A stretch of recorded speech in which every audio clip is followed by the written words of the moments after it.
So I shared with everybody on Instagram and my Facebook about some big news that we are going to have.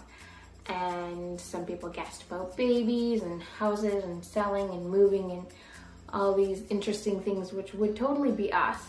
But what's actually happening is that Hello to our friends and family, and welcome to anybody that is new. I posted on my Instagram and Facebook page that we have some big changes that are coming up and got some guesses anywhere from a new baby, selling the house, or basically taking our family and living in a bus. So as for the baby comment, we are not expecting baby number 7 yet. It's about the right gap between children where we do have another, but that is kind of not up to me. So we will be waiting, and hopefully in the next couple months we'll be able to make that announcement. And for the selling of our house comment, that will be coming. We will be selling our house probably in the spring. We still have a few different things around the house that we need to finish up. Actually a lot of different things that we need to finish up before we sell it. But hopefully we will be done in the spring, and then we'll be able to list it, because even if we get it done in the winter, nobody buys in the winter, so it's better to wait. And for number 3, which would be taking our family and living the nomad lifestyle in a bus, that was what my friend Beth said, and she was actually fairly right. She was pretty close.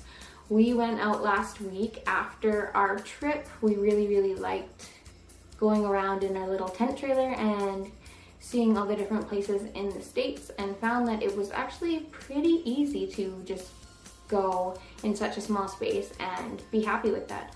So last week we went out and bought a fifth wheel.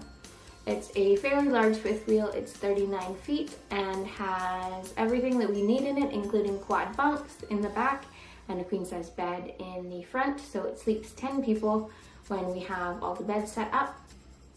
And then we also picked up a couple things for the 2 smallest to sleep in, since they don't really need full-size beds, and it would be a pain in the butt to fold out a couch every night. So our intention is, once we pick it up on Saturday, we will put all of our stuff that we need in it, and then we will be living in that until it gets too cold to do so here, which is usually sometime in October. So that is going to be kind of our test for in the spring. In the spring, we intend on, like I said, selling our house, and then we'll be moving into the fifth wheel full-time and living in there continuously. Now, when we're living in it for the next couple months during the summer and the fall, the rest of the summer and the fall here, Dustin is supposed to be kind of finishing up around the house, and hopefully we are going to have the children not coming in here. Basically, it's going to be off limits. So that we can finish the stuff around here without having the children underfoot and having to continuously clean it.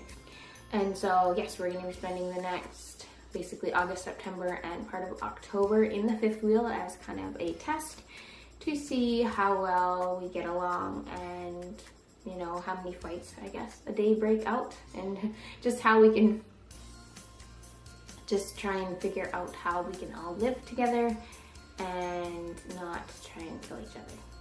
Which, even living in this big house, which is nearly 4,000 square feet once all the floors are accounted for except for the basement,